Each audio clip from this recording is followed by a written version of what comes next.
అన్న ఫోటోగ్రాఫర్ అటు బొమ్మని చెప్పాలి ఫోటోగ్రాఫర్ భయ ఫోటోగ్రాఫర్ బ్లూ షర్ట్ అలా ఎవరు అనుకుంటాడు నేను నిలవలేదు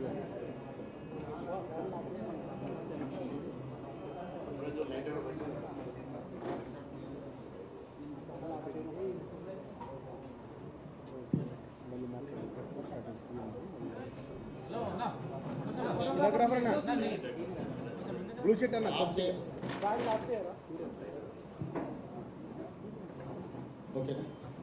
అన్న బ్లూ షర్ట్ అన్న ప్లీజ్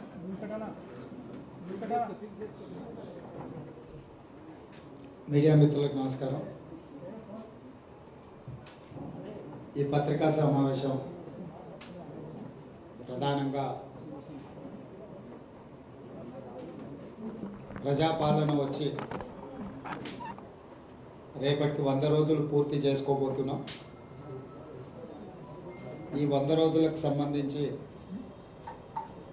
ఈరోజు ఈ పత్రికా సమావేశంలో సహచార మంత్రివర్యులు పొన్నం ప్రభాకర్ గారు,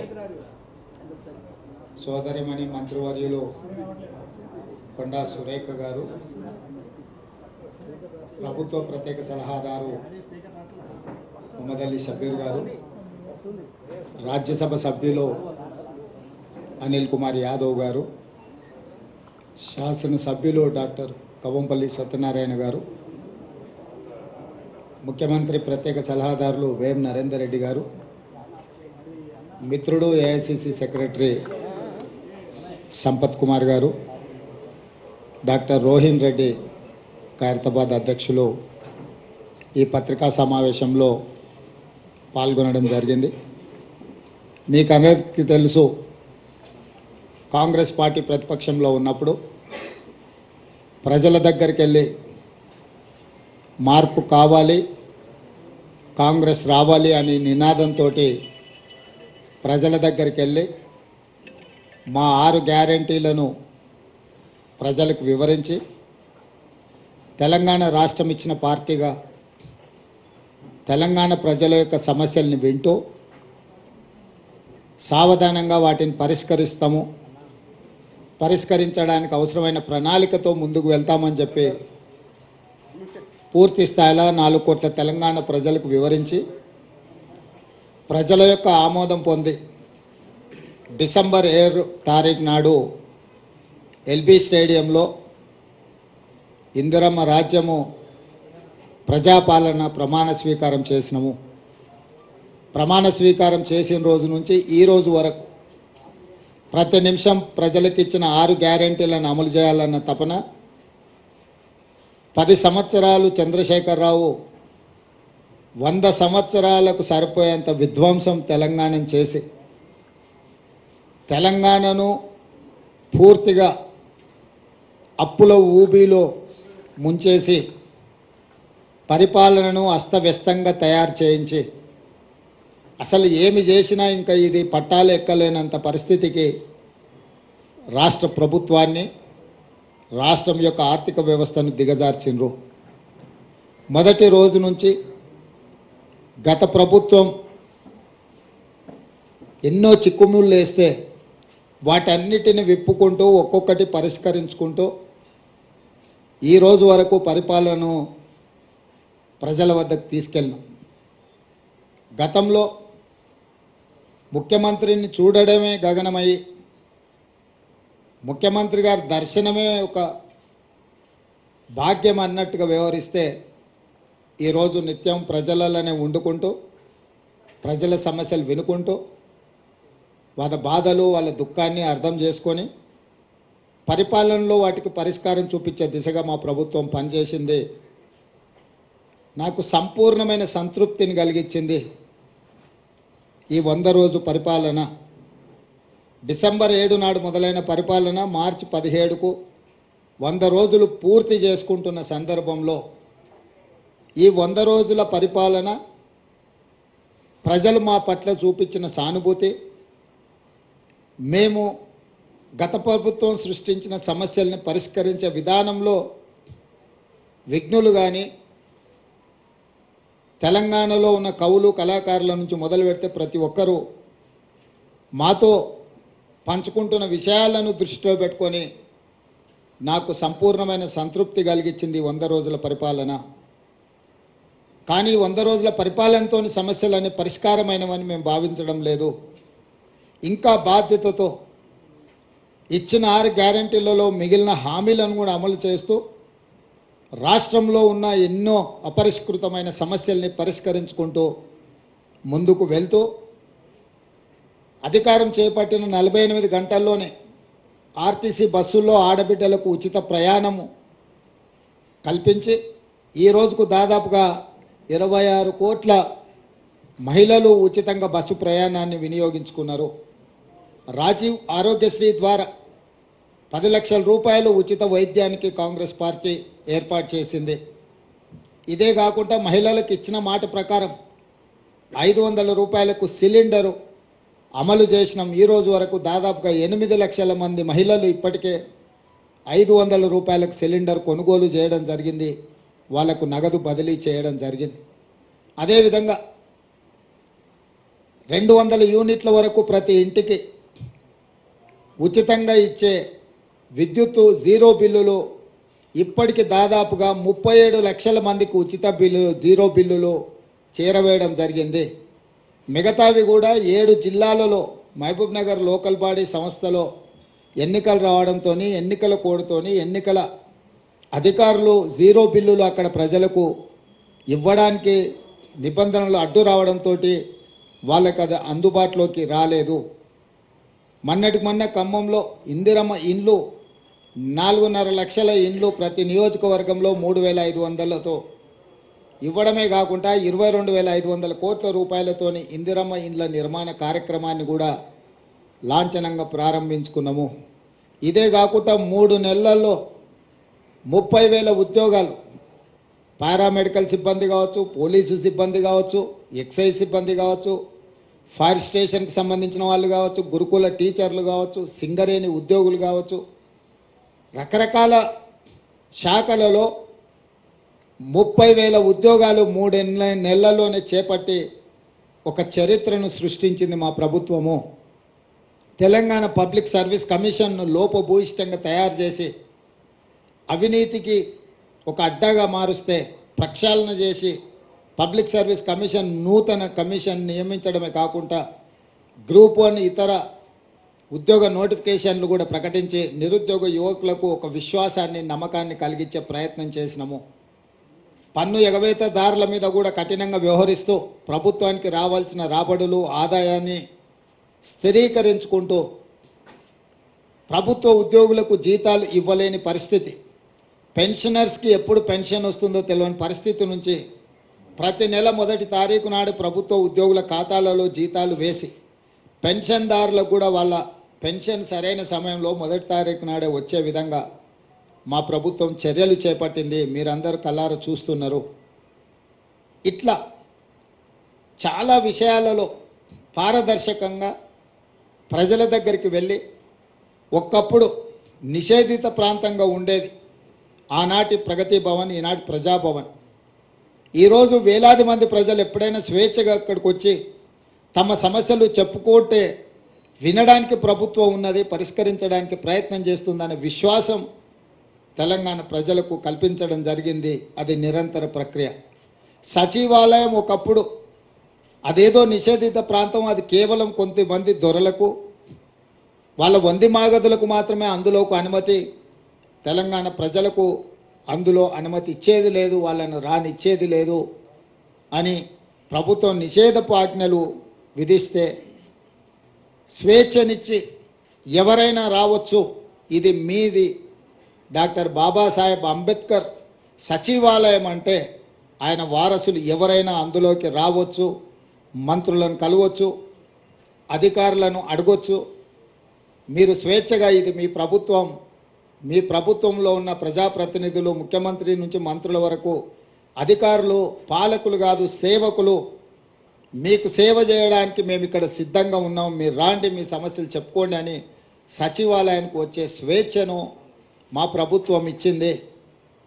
ఒకనాడు ఉద్యమాల ద్వారా తెలంగాణను సాధించినమన్న బీఆర్ఎస్ పార్టీ అధికారంలోకి వచ్చినంబడే ధర్నా చౌక్ను మూత వేసి ఈ తెలంగాణ ప్రజలకు స్వేచ్ఛ లేదు, మిమ్మల్ని నిషేధిస్తాం, నియంత్రిస్తాం, నిర్బంధిస్తాం, మీరు మా చెప్పు చేతల్లో కట్టు బానిసలుగా ఉండాలి అని శాసించి పాలించాలి అని అనుకుంటే మేము వచ్చిన తర్వాత అదే ధర్నా చౌక్ను తెరిచి స్వేచ్ఛగా బీఆర్ఎస్ నాయకులు ధర్నా చేసుకోవడానికి కూడా అనుమతి ఇచ్చి గతంలో వాళ్ళు చేసిన పాపాలను దీక్షల ద్వారా కొంతైనా కడుక్కుంటారు, ప్రజాస్వామ్యంలో ప్రతిపక్షాలు ప్రజా సమస్యల్ని ప్రస్తావించాలి, వాటిని మా ప్రభుత్వం పరిష్కరించాలన్న స్ఫూర్తితోని టీఆర్ఎస్ నాయకులను కూడా స్వేచ్ఛగా ధర్నా చౌక్లో ధర్నాలు చేసుకోవడానికి తెలంగాణ ప్రజలకు స్వేచ్ఛ ఇచ్చినాం.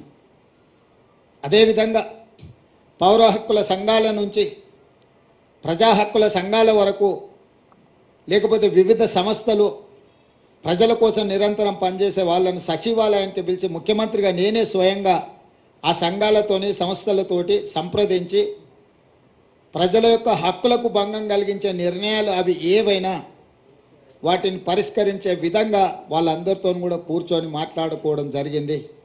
ఇంకొక పక్కన క్రిస్టియన్ మత సంఘాలకు, ముస్లిం మత సంఘాలకు, హిందువులకు సంబంధించిన సంఘాలను స్వేచ్ఛగా వాళ్ళ యొక్క నమ్మకం, విశ్వాసమైన వాళ్ళ మతాలకు సంబంధించిన అంశాలను, అందులో పేరుకుపోయిన సమస్యలను పరిష్కరించడానికి వాళ్ళతోనే సచివాలయంలో ముఖ్యమంత్రిగా మా మంత్రులు, మా సహచరులతో వాళ్ళతో కూర్చొని మాట్లాడి ఈరోజు వాళ్ళని అందరినీ కూడా ఇది ప్రభుత్వం అందరిది, ఆనాడు మార్పు కావాలి, కాంగ్రెస్ రావాలి అన్న ఆలోచనతోటి ఏదైతే ప్రజల దగ్గరికి వెళ్ళినామో మార్పు మొదలైంది, మార్పు వేగంగా ప్రయాణిస్తుంది, మార్పు మారుమూల తండాలలో, గూడాలలో, పల్లెల్లోకి చేరుతుంది, చేరింది అన్న విశ్వాసాన్ని ప్రజలకు కల్పించే విధంగా మా ప్రభుత్వం పనిచేస్తుంది.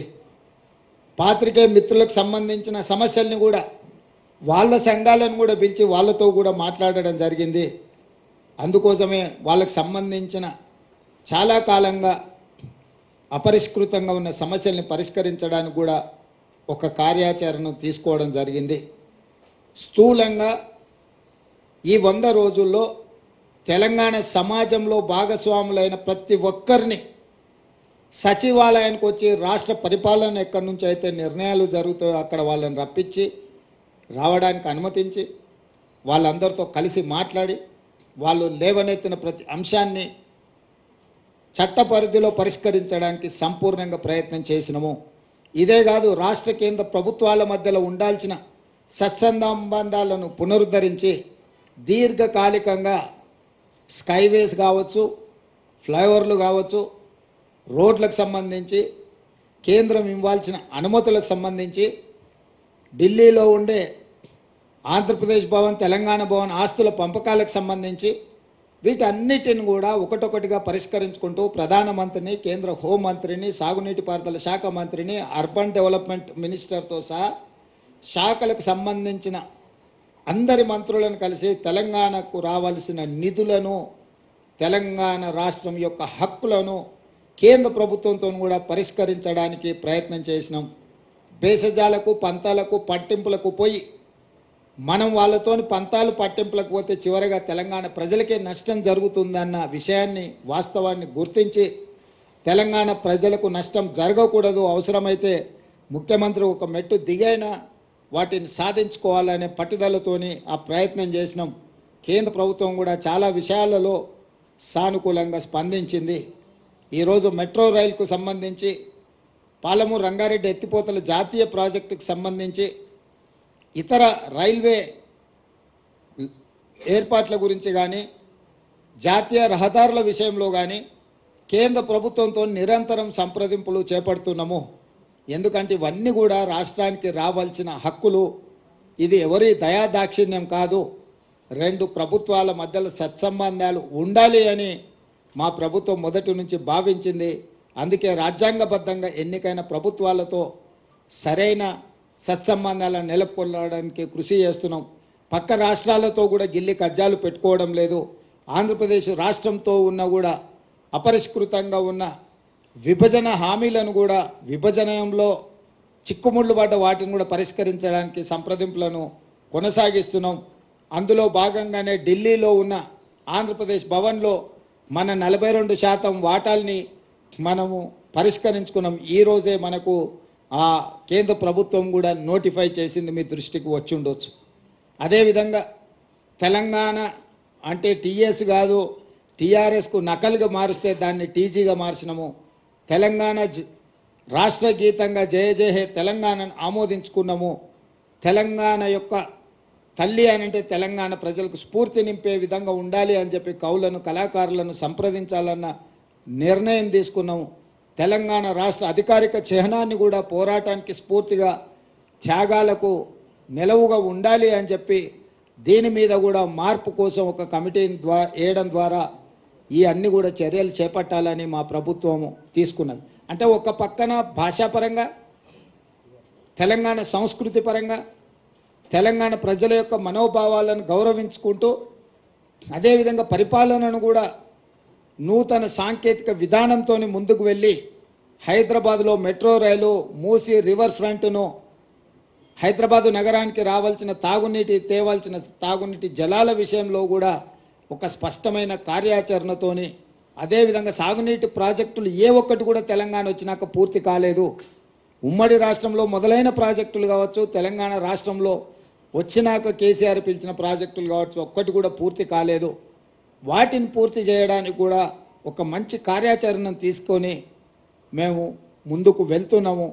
మా సహచర మంత్రులందరూ కూడా బాధ్యతాయుతంగా రోజుకు 18 గంటలు పనిచేస్తూ ఈ ప్రభుత్వానికి, తెలంగాణ రాష్ట్ర ప్రజలకు మంచి పేరు, తెలంగాణ మోడల్ని ఇదొక వైబ్రెంట్ తెలంగాణ అని నిరూపించే విధంగా ఈరోజు మా సహచర మంత్రులందరూ కష్టపడి పనిచేస్తున్నారు. మనస్ఫూర్తిగా సహచర మంత్రులను కూడా నేను అభినందిస్తున్నా.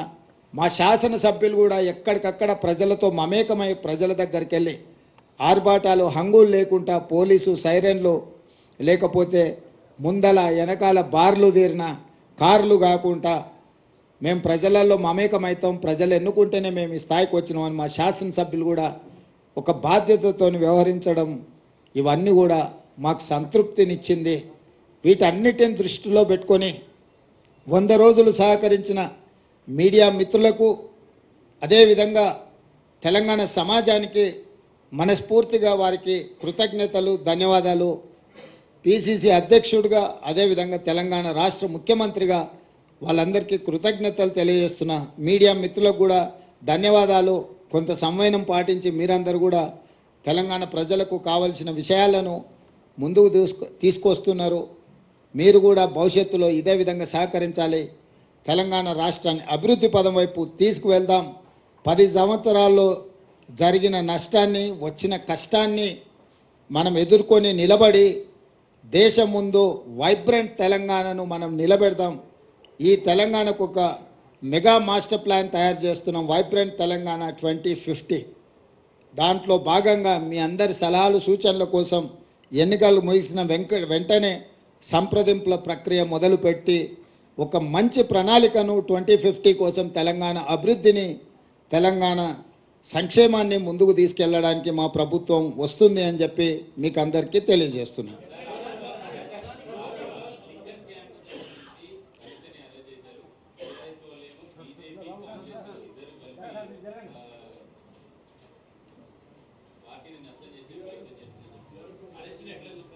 ఇప్పుడు ఇది టీవీలలో సీరియల్ చూస్తే సంవత్సరాల కొద్ది కొనసాగుతూనే ఉంటాయి. వాటికి ఆరంభం ఎప్పుడైందో చెప్పలేము, అంతం ఎప్పుడైతుందో కూడా చెప్పలేము. ఈ లిక్కర్ స్కామ్కు సంబంధించి కూడా కేసీఆర్ కుటుంబము, బీజేపీ ప్రభుత్వం నిరంతర ధారావాహికంగా టీవీలలో ఒక సీరియల్ను తలపించే విధంగా నాటకాలకు, డ్రామాలకు తెరలేపినరు. ఇన్ని సంవత్సరాల నుంచి కొనసాగుతున్న ఈ డ్రామా నిన్న అరెస్టు డ్రామాతో పతాక స్థాయికి వచ్చింది.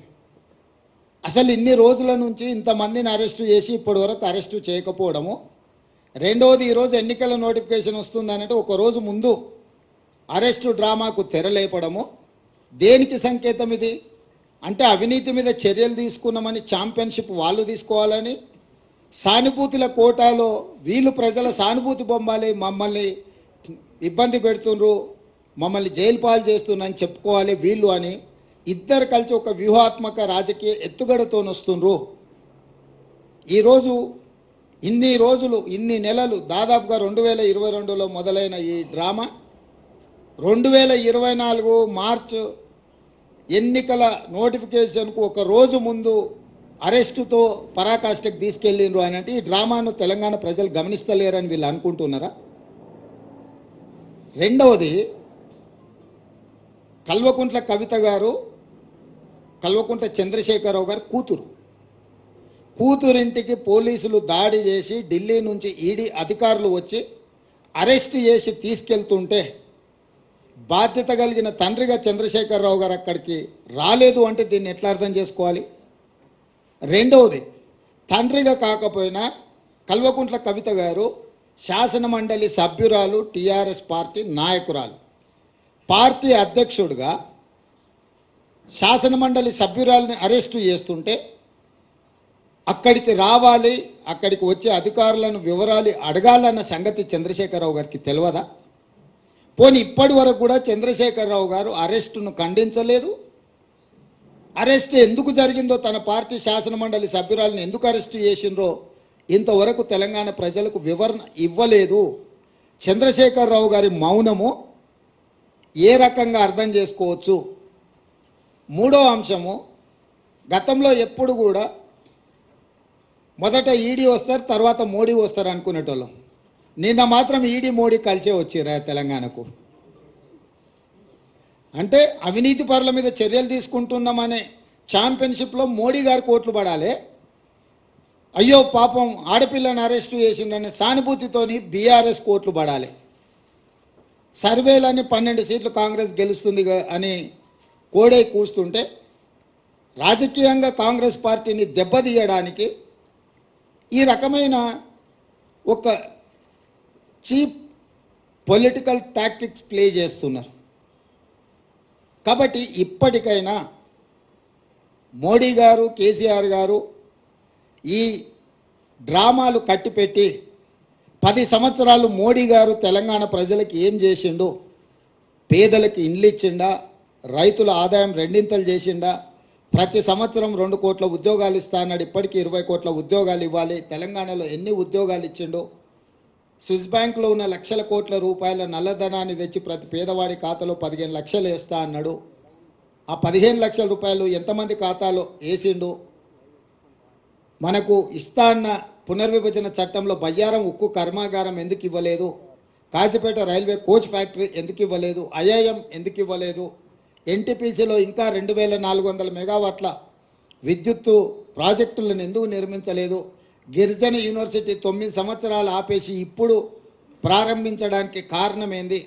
మెట్రో విస్తరణకు అనుమతి ఎందుకు ఇవ్వలేదు? ఇట్లాంటి చాలా విషయాలలో బీజేపీకి సమాధానం చెప్పడానికి ఏమీ లేదు. కాబట్టి ఈరోజు ఈ అరెస్టులు, ఈ అవినీతికి వ్యతిరేకంగా మేము ఏదో చర్యలు తీసుకుంటున్నాం అన్నట్టుగా నాటకాలు ఆడుతున్నారు. ఈ నాటకాన్ని ప్రజలు గమనించాలి. మొన్న జరిగిన ఎన్నికల్లో మేము ఇచ్చిన మాట ప్రకారం ప్రజలకు అన్ని రకాలుగా సహాయంగా నిలబడి ఒక విశ్వాసాన్ని కల్పించి స్వేచ్ఛాపూరితమైన వాతావరణంలో పరిపాలన అందిస్తున్నాము. రాబోయే పార్లమెంట్ ఎన్నికల్లో కాంగ్రెస్ను దొంగ దెబ్బ తీయడానికి వీళ్ళిద్దరు కలిసి ఆడుతున్న నాటకము. ఒకవేళ ఇది నాటకం కాకపోయిన ఉంటే చంద్రశేఖరరావు గారు ఎందుకు ఇంతవరకు స్పందించలేదు? కూతురును అరెస్టు చేస్తే తండ్రిగానైనా స్పందించాలి. ఒకవేళ అలా స్పందించినప్పుడు శాసనమండలి సభ్యురాలను, పార్టీ సభ్యురాలని అరెస్టు చేస్తే పార్టీ అధ్యక్షుడిగైనా స్పందించాలి. 2 విషయాలలో వారు స్పందించలేదు, పత్రికా ప్రకటన విడుదల కూడా చెయ్యలేదు అని అంటే నిన్న మోడీ గారు వచ్చిన వారు కూడా ఈ విషయాన్ని ఎక్కడ ప్రస్తావించలేదు. తెలంగాణ రాష్ట్ర పర్యటనలో మోడీ గారు ఉన్నప్పుడే నిన్న మధ్యాహ్నం 1:20 ఈడీ అధికారులు వచ్చారు.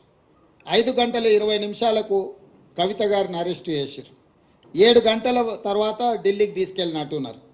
అంటే పూర్తి సమాచారం మోడీ గారికి ఉన్నది కదా. ప్రధానమంత్రిగా వారి పర్యటన ఉన్నప్పుడు ఈడీ అధికారులు, ఇన్కమ్ ట్యాక్స్ అధికారులు ఒక రాజకీయ పరమైన అంశంలో చర్యలు తీసుకుంటున్నా అంటే ఎందుకు మోడీ గారు నిన్న తన రోడ్ షోలో ప్రస్తావించలేదు? చంద్రశేఖరరావు గారు మౌనము, మోడీ గారి మౌనం వెనకాల ఉన్న వ్యూహం ఏంది? వీళ్ళు ఎందుకు వ్యూహాత్మకంగా వ్యవహరిస్తుండ్రు? అరెస్టు నేను ఖండించలేదు చంద్రశేఖరరావు గారు, అరెస్టును మోడీ సమర్థించలేదు. అంటే దీని వెనకాల కాంగ్రెస్ను దొంగ దెబ్బతీయాలనే ఎత్తుగడ ఉంది. తెలంగాణ సమాజం అంతా దీన్ని గమనించాల్సిందిగా కాంగ్రెస్ పార్టీ విజ్ఞప్తి చేస్తుంది.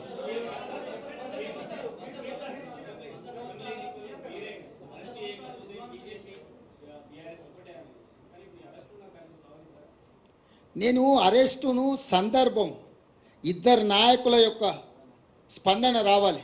ఒక ఆయన ప్రధానమంత్రి, ఒక ఆయన పార్టీ అధ్యక్షుడు. ఒక ఆయన అరెస్టు చేసిండు, ఇంకొక ఆయన అరెస్టు కాబడ్డాడు. ఫస్ట్ వాళ్ళిద్దరు బయటకు వచ్చి వాళ్ళ విధానం ఏందో మాట్లాడమనుండ్రి. వాళ్ళ విధానాలు మాట్లాడినాక ప్రజలు నిర్ణయిస్తారు వీళ్ళు ఎలాంటి నాటకాలకు తెరలేపిండ్రు, ఈ నాటకాలకు ఏ విధంగా స్వస్తి పలకాలను ప్రజలు నిర్ణయిస్తారు.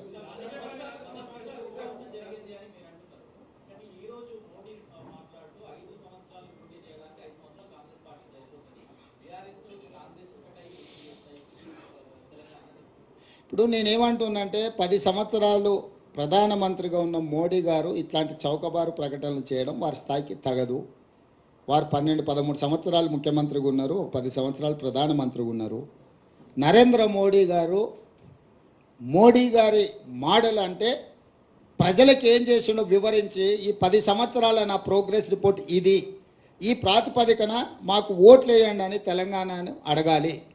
తెలంగాణ రాష్ట్ర ఏర్పాటుని అవహేళన చేసి కాంగ్రెస్ పార్టీ పార్లమెంటు తలుపులు మూసి నిర్బంధించి తెలంగాణ బిల్లు ఆమోదించి రాష్ట్రాన్ని ఏర్పాటు చేసిండ్రు. తల్లిని చంపి పిల్లను బ్రతికించిండ్రు అని మోడీ గారు మాట్లాడినరు. అంటే తెలంగాణ రాష్ట్ర ఏర్పాటు ప్రక్రియనే అవహేళన చేసి చట్టసభలలో మాట్లాడి రాజ్యసభలో లోక్సభలో తెలంగాణను అవమానించిన మోడీ గారికి తెలంగాణ రాష్ట్రం గురించి మాట్లాడడానికి, తెలంగాణ అనే పదం పలకడానికి కూడా వారికి అర్హత లేదు. ఓట్లు అడగడం చాలా దూరం. ఈరోజు బీజేపీ నాయకులు ఎవరైనా సరే 10 సంవత్సరాల అవినీతి మీద ఎందుకు చర్యలు తీసుకోలేదంటే సమాధానం లేదు. ఈ లిక్కర్ కేసు కూడా ఢిల్లీలో నమోదైన కేసు, ఢిల్లీ ప్రభుత్వానికి వ్యతిరేకంగా నమోదైన కేసు. చాలామందిలో కల్వకుంట్ల కవిత గారు ఒకరు. కానీ తెలంగాణ రాష్ట్ర ప్రభుత్వం 10 సంవత్సరాల నుంచి పాల్పడ్డ అవినీతి మీద ఒక్క కేసు అయినా ఎందుకు నమోదు చేయలేదు? బీజేపీ నాయకులు ఈరోజు సమాధానం చెప్పగలరా?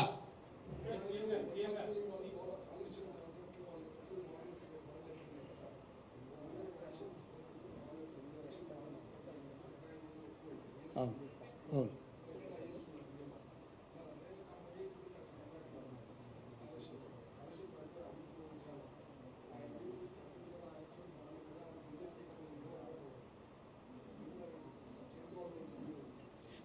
బాండ్స్ ఇచ్చిండ్రని తీసుకున్నారని మీరు చెప్తున్నారు. అధికారికంగా మా దగ్గర సమాచారం లేదు.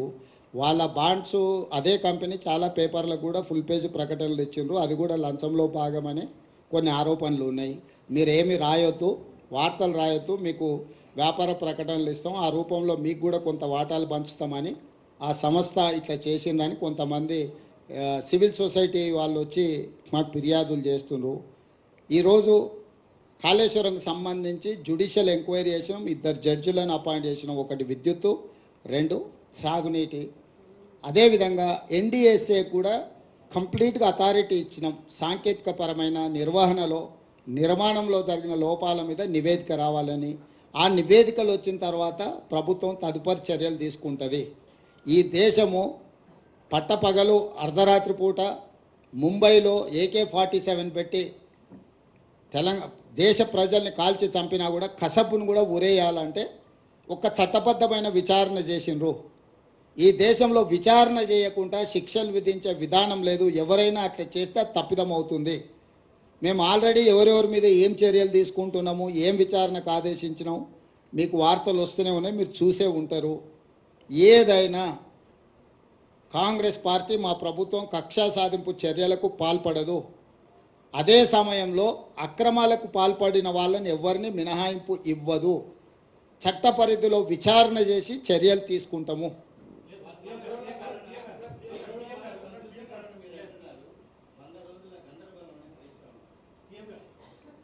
వాళ్ళ పార్టీలో ఉన్న గందరగోళం, కుటుంబంలో ఉన్న తగాదాలను ఆయన పరోక్షంగా ప్రస్తావిస్తున్నాడు. ఆయన పాపం జాలి పడాల్సిన సందర్భం. నిన్న అక్కడికి వెళ్ళిండు, చేతులు కట్టుకొని నించున్నాడు. ఇవాళ ఇట్లయింది, రేపు ఎట్లయితుందో అని. రమేష్,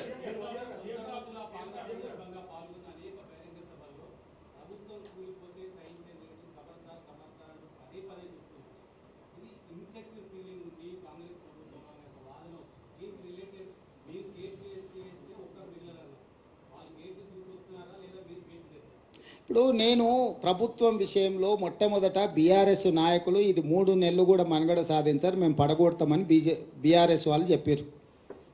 శాసనసభలో ఉన్న కడియం శ్రీహరి గారు లాంటి వాళ్ళు, కేసీఆర్ కూడా అంతర్గత సమావేశాలలో ఈ ప్రభుత్వాన్ని మనుగడ సాగనీయము, పడగొడతామని బీఆర్ఎస్ వాళ్ళు అన్నారు. సేమ్ డాక్టర్ లక్ష్మణ్ గారు, బీజేపీ నాయకులు కూడా ఈ ప్రభుత్వం పార్లమెంట్ ఎన్నికల తర్వాత పడిపోతుందని వారు అన్నారు. వీరి దగ్గర ఉన్నది 39, వారి దగ్గర ఉన్నది 8. ఏ లెక్కలు కూడినా కూడా వీళ్లకు లెక్క కుదరదు. వాళ్ళిద్దరు కలిసి మా ప్రభుత్వం మీద కుట్ర చేస్తే తప్ప వాళ్ళు అనుకుంటున్న కార్యాచరణ అమలు జరగదు. మరి ప్రజలు ఎన్నుకున్న ప్రభుత్వాన్ని పడగొడతామని ప్రతిపక్ష పాత్ర పోషించాల్సిన వాళ్ళు, ప్రజలు ఇచ్చిన తీర్పును గౌరవించాల్సిన వాళ్ళు ఇద్దరు ఒకే రకమైన రాగం ఎత్తుకుంటున్నారు. ఈ ఒకే రకమైన రాగం ఎత్తుకుంటున్నప్పుడు ప్రజలకు వివరించాల్సిన బాధ్యత మాకు లేదా? ఒకవేళ ప్రజలు ఎన్నుకున్న ప్రభుత్వాన్ని పడగొడితే చూస్తూ ఊరుకుంటామా? ఇది సహించేదా? రెండవది, చాలామంది శాసనసభ్యులు నన్ను వచ్చి కలుస్తున్నారు కదా, నియోజకవర్గాల అభివృద్ధి కోసం వచ్చినప్పుడు వాళ్ళతో యథాలాపంగానో పిచ్చాపాటో లేకపోతే పరిస్థితుల మీద మేము చర్చ చేస్తాం కదా, వాళ్ళు కూడా మాట్లాడతారు కదా. వాళ్ళు స్పష్టంగా చెప్తున్నారు, సార్ మా వాళ్ళు కూడా మనము బీజేపీ కలిసిపోతున్నాం, ఎన్నికల తర్వాత మన ప్రభుత్వం వచ్చేస్తుంది, మీరెవ్వరు చింతించకండి, మళ్ళీ మనదే అధికారం అని కొంతమందికి ఆల్రెడీ మంత్రి పదవులు కూడా హామీలు ఇచ్చేస్తున్నారు. వాళ్ళు చెప్తున్నారు అని వీళ్ళకు పైత్యం ముదిరింది సార్. అట్లాంటి పరిస్థితి ఏదైనా వస్తే మేమంతా సిద్ధంగా ఉన్నాం ఈ ప్రభుత్వాన్ని నిలబెట్టడానికి. ఇన్నాళ్లకు ముఖ్యమంత్రి శాసనసభ్యులను కలిసి నియోజకవర్గ సమస్యలు వింటున్నాడు. మేము అందులో ఉన్న 10 ఏళ్ళలో మేము ఎన్నడూ చూసిందే లేదు సార్, నువ్వు టీవీలలో తప్ప మా బాధ, మా గోడు విన్నదే లేదు. ఈ మాత్రం స్వేచ్ఛ ఉంటే, స్వేచ్ఛ ఉన్న ప్రభుత్వాన్ని మళ్ళీ వదులుకొని నిర్బంధాలు తెచ్చుకుంటామా సార్? నువ్వు ఎప్పుడు చెప్తే అప్పుడు వచ్చి మీకు అండగా నిలబడతాను సార్, మీ పక్కన నిలబడతావు, నువ్వు ఎట్లా చెప్తే అట్లా అని ఎమ్మెల్యేలు నాకు చెప్తున్నారు కదా. నేను అందుకే చెప్పిన, నిజంగానే ఆ పరిస్థితి ఉత్పన్నమైతే ఒక్కసారిగా మేము నిర్ణయించుకుంటే ఇక ఆ 3 4 తప్ప 5వ మనిషి వాళ్ళకి మిగిలడు. కాబట్టి ఇప్పటికైనా ఇట్లాంటి అతి తెలివితేటలు ఇంకా మానేయాలి. మేము ప్రజలు ఇచ్చిన తీర్పును గౌరవించి ఒక మంచి పరిపాలన అందించాలని పాలన మీద మాత్రమే దృష్టి పెట్టినాము. పార్టీ ఫిరాయింపులను కానీ కక్ష సాధింపులను కానీ మేము చేపట్టాలని అనుకోలేదు. అందుకే వచ్చిన మొదటి రోజు నుంచి రోజుకు 18 గంటలు మేము, మా మంత్రులు, మా ఎమ్మెల్యేలు ప్రజలకు అందుబాటులో ఉండి ఒక మంచి పరిపాలన, తెలంగాణ మోడల్, వైబ్రెంట్ తెలంగాణ దేశ ప్రజలకు చూపించాలనే ప్రయత్నం చేస్తున్నాము. కానీ ఒకవేళ ప్రభుత్వాన్ని పడగొట్టే పోటీ వాళ్ళు పెట్టిండ్రు అనుకో, దాన్ని నిలబెట్టే ప్రయత్నం కూడా మేము చేస్తాం కదా. కాపాడే ప్రయత్నం కొంతమంది చేస్తారు, ఎదుర్కొనే ప్రయత్నం మేము చేస్తాం. దీన్ని నిలబెట్టి వాళ్ళకు గుణపాఠం చెప్పేవాళ్ళు వాళ్ళు ఉంటారు. సో వాళ్ళు కోరుకుంటే నేను ముందు నుంచి ఎప్పుడు కూడా నేను మీకు చెప్తాను, ఏ దానికైనా నేను సిద్ధం. కాకపోతే మొదట వాళ్ళు కోరుకోవాలి ఏందనేది. నేను ప్రజలు ఇచ్చిన తీర్పును గౌరవించి చిత్తశుద్ధితోని పరిపాలనను ముందుకు తీసుకెళ్తున్నా. నన్ను నా పని చేయనిస్తే ప్రతిపక్షాలుగా మీ పని మీరు చేసుకోవచ్చు. నాకేదో కాళ్ళలో కట్టబెట్టాలి, ఈ ప్రభుత్వాన్ని పడగొట్టాలనుకుంటే 10 ఏళ్ళు ప్రతిపక్షంలో మిమ్మల్ని దించుతామని చెప్పినాం, దించి చూపించినాం. ఇప్పుడు కూడా మీ ద్వారా స్పష్టంగా చెప్తున్నా, పడగొట్టాలన్న ఆలోచన మీరు చేస్తే మీరు నిద్ర లేచే లోపల మీ పక్కన ఎవడూ ఉండరు, మీరు తొడుక్కున్న బట్టలు కూడా ఉండవు. లేదు చూసుకుంటే ఎమ్మెల్యేల సంగతి చాలా దూరము. అట్లా ఒకవేళ వాళ్ళు కోరుకుంటే నాకు ఏమీ అభ్యంతరం లేదు. మీరు తారీఖు చెప్పండి, పడగొట్టేది ఏందో చెప్పండి, దాని పరిణామాలు ఏందో నేను చెప్తా. తారీఖు నిర్ణయించుకోమని చెప్తున్నా నేను. ఒకవేళ ఈ ప్రభుత్వాన్ని పడగొడతాము అని మీరు బింకాల కోసం పొంకనాల కోసం మాట్లాడుకుంటే నాకేం అభ్యంతరం లేదు. ఎందుకంటే పొంకనాల పోసిగానికి 3 ఎడ్లు 36 దొడ్లు అని వెనకడికి పెద్దోళ్ళు చెప్పారు. పొంకనాల కోసం అయితే నాకు అభ్యంతరం ఏం లేదు. కానీ ఇట్లేదన్నా వ్యవహారం చేస్తే మాత్రం దానికి తగ్గ ప్రణాళిక మా దగ్గర సిద్ధంగా ఉన్నది. ఎవరేం మా మిత్రులు ఈ ఒక మంచి ప్రభుత్వం పడిపోతుందేమో అని ఎవరు ఆందోళన చెందాల పని లేదు. 10 సంవత్సరాలు మా ప్రభుత్వం ఉంటుంది. 94 నుంచి 2004 10 సంవత్సరాలు టీడీపీ ఉన్నది. 2004 నుంచి 2014 వరకు కాంగ్రెస్ అధికారంలోనే, 2014 నుంచి 2023 వరకు బీఆర్ఎస్ అధికారంలో ఉన్నది. 2023 నుంచి 2034 వరకు 10.5 సంవత్సరాలు మేము అధికారంలో ఉంటాము.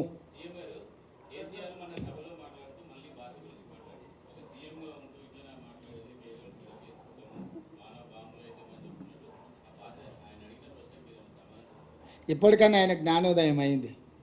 గతంలో ఆయన ఏం మాట్లాడినా ఒకసారి సోషల్ మీడియాలో పెడుతురు, చూసుకోమని. ముఖ్యమంత్రిగా శాసనసభలో ఆనాటి పిసిసి అధ్యక్షుడు ఉత్తమ్ కుమార్ రెడ్డి గారిని ఏం మాట్లాడిండు, బయట ఏం మాట్లాడిండు, సభలలో ఏం మాట్లాడిండు ముఖ్యమంత్రిగా ఒక్కసారి చూడమన్నారు. అంతెందుకు నల్గొండలో సభలో ముఖ్యమంత్రిని పట్టుకొని ఎన్ని మాటలు అన్నాడు మీరు తీయండి. రాష్ట్ర మంత్రిగా, కేంద్ర మంత్రిగా, ముఖ్యమంత్రిగా 40 సంవత్సరాలు సుదీర్ఘమైన అనుభవం ఉన్న చంద్రశేఖరరావు నల్గొండ జిల్లాలో బహిరంగ సభలో ముఖ్యమంత్రిని పట్టుకొని ఎన్ని మాటలు మాట్లాడినో మీకు ఒక్కసారి చూడండి. ఆయన అహంకారము ఇంకా కూడా అనగలేదు.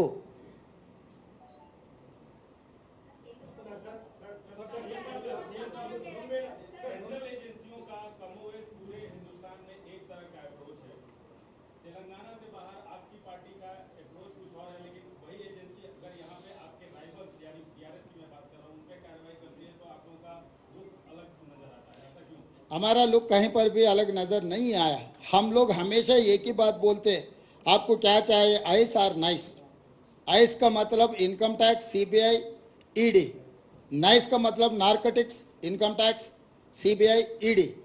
तो मोदी जी का फ्रंटल ऑर्गेनाइजेशन है ये फ्रंटल ऑर्गेनाइजेशंस को जब जब चुनाव आएंगे तब तब वो फ्रंटल ऑर्गेनाइजेशन को इस्तेमाल करने के लिए कोशिश कर रहे.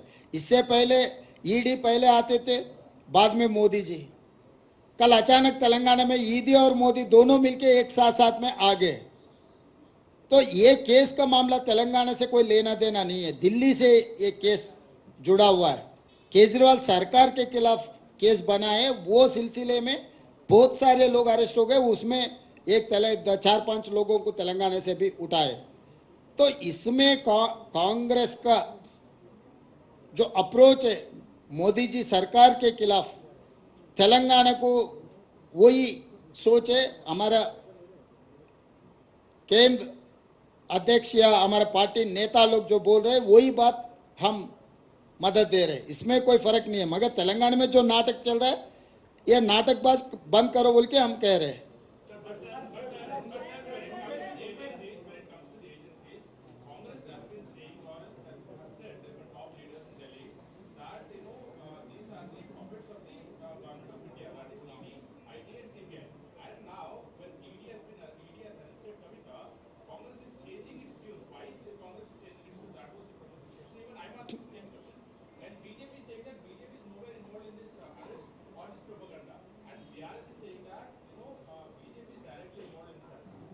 See, I don't change my stand.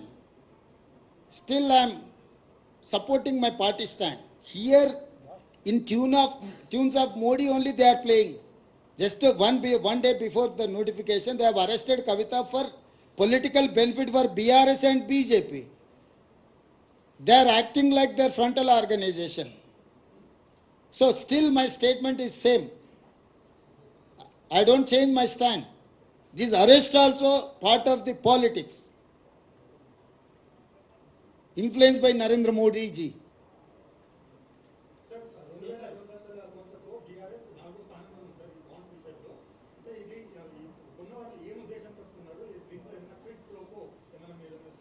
అంటే ఏ బాండ్స్ ఎవరికి ఇచ్చిండ్రో ఆ లెక్క కూడా బయట పెట్టమని సుప్రీంకోర్టు చెప్పింది. బాండ్స్ కొనుగోలు చేసిన సంస్థలు, నిధులు తీసుకున్న సంస్థలు ఉన్నాయి. కొనుగోలు చేసింది ఎవరు, ఏ సంస్థలకి బాండ్స్ ఇచ్చిందని తేలినప్పుడు నిర్దిష్టమైన ఆరోపణ చేయొచ్చు. ఆ వివరాలు లేకుండా మనం ఏది మాట్లాడినో గాల్లో మాట్లాడినట్టుగానే ఉంటుంది. కాబట్టి సుప్రీంకోర్టు ఆదేశాలు ఇచ్చింది, మీరు కొనుగోలు చేసిన బాండ్స్ ఎన్ని ఏ రాజకీయ పార్టీలకు ఇచ్చిండ్రో కూడా మీరు వివరాలు బయట పెట్టాలని చెప్పింది. ఆ వివరాలు వచ్చిన తర్వాత పూర్తి వివరాలతోని కాంగ్రెస్ పార్టీ మాట్లాడుతుంది.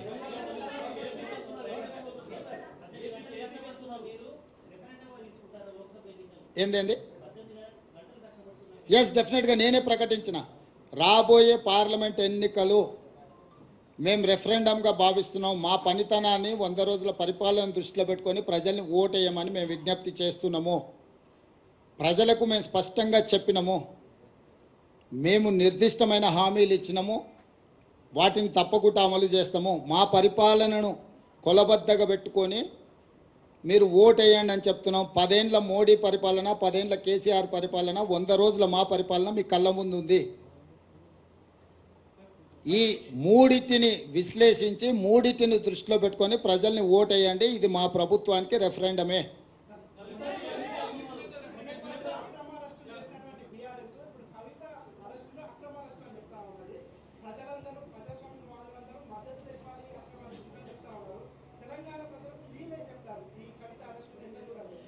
నేను అనేది ఏంటంటే ఇది ఎన్నికల స్టంట్.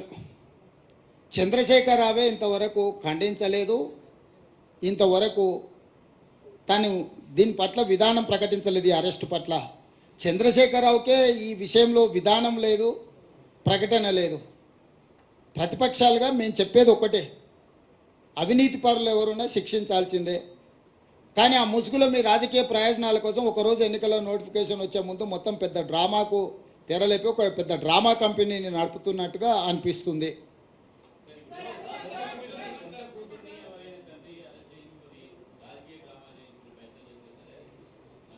చారి గారు, తండ్రిగా కూతురుని అరెస్ట్ చేస్తుంటే రావాల్సిన బాధ్యత లేదా? ఎందుకు రాలేదు? మీరేం చెప్తారు? ఇక వాళ్ళని ఏం చేస్తాం చెప్పు. వాళ్ళ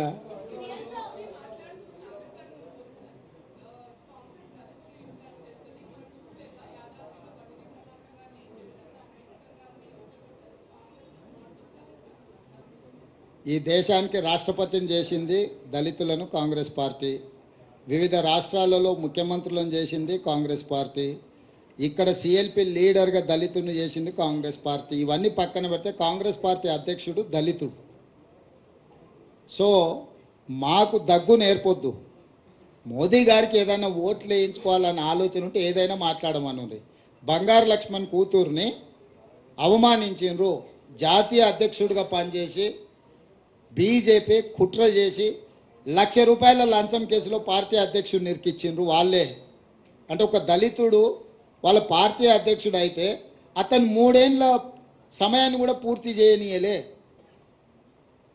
ఇవాళ వారి కుటుంబాన్ని వీధికి వదిలేసిండ్రు, బంగారు లక్ష్మణ్ గారి కుటుంబాన్ని. ఈ విషయాలన్నీ కూడా మోడీ గారు దృష్టిలో పెట్టుకొని వాటిని కూడా ప్రస్తావిస్తే బాగుంటుంది. టికెట్ కాదు, గౌరవం అన్న నేను. గౌరవం వేరు, టికెట్ వేరు. టికెట్లు పరిస్థితులు పరిణామాలను బట్టి టికెట్లు ఇస్తారు. టికెట్లకు కొలబద్దలేదు. గౌరవం గురించి మాట్లాడుతున్నాం. ఆ కుటుంబానికి జరిగిన అవమానం వాళ్ళ కూతురే వచ్చి ఏం చెప్పిందో నాకు తెలుసు, నేను ఇక్కడ ప్రస్తావించదలుచుకోలేదు. తప్పకుండా బంగారు లక్ష్మణ్ గారు ఒక దళిత నాయకుడు, ఈ ప్రాంతం నుంచి జాతీయ స్థాయికి ఎదిగిన నాయకుడు. వాళ్ళ కుటుంబానికి గౌరవం ఉండాలని మేము కోరుకుంటున్నాము, గౌరవం ఇవ్వాలని కూడా మేము కోరుకుంటున్నాము.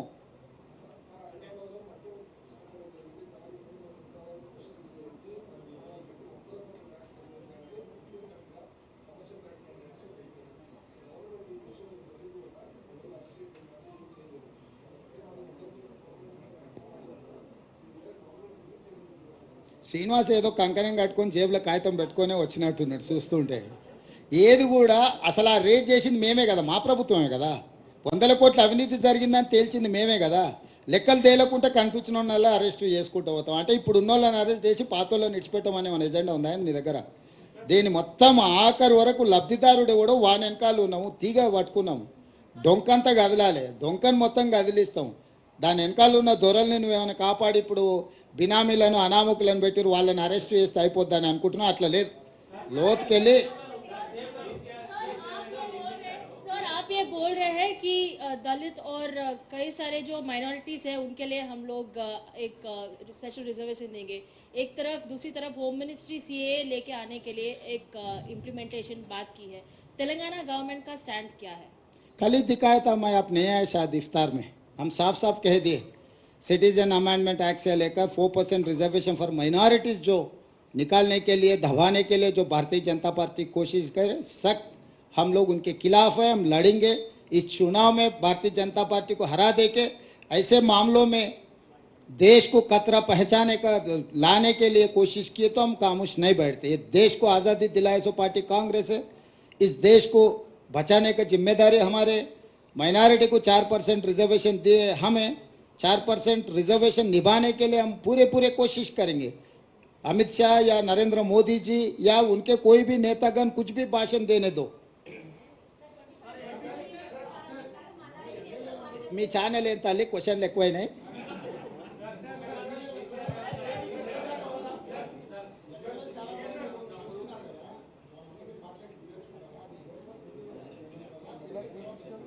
ఇక మీరు చూస్తుండండి, అన్ని ముందే చెప్తే మళ్ళీ మీరు ప్రెస్ మీట్ కూడా రారు.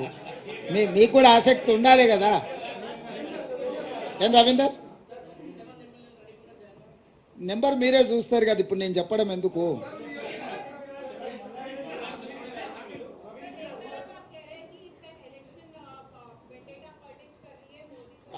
I have not said vendetta politics. I have said stunt, drama.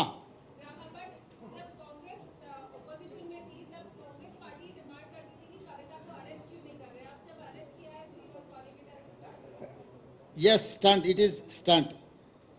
Time and again, I am reiterating my statement. I am on record. This is an stunt. The time of arrest, the time of Modi visit, statements by TRS. You collaborate all these dots, then you will know what is happening in Telangana.